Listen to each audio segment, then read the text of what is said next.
نلتقي الآن مع أحد الشباب في شارع البلدان. السلام عليكم. وعليكم السلام. كيف حالك يا أخي؟ الحمد لله. أنت الآن أمام الكاميرا، والكاميرا هاي يا أخي فيها إيراد خربانة.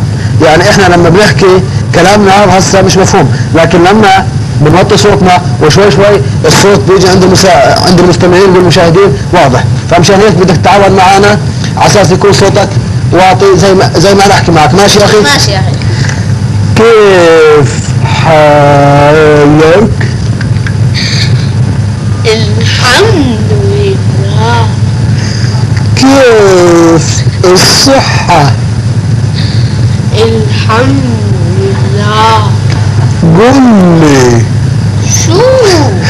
انت شو تشتغل؟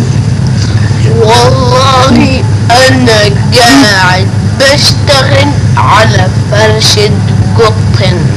قطن؟ وكيف تاكل خبز؟ امي بتشتغل. امك تشتغل بالعدس؟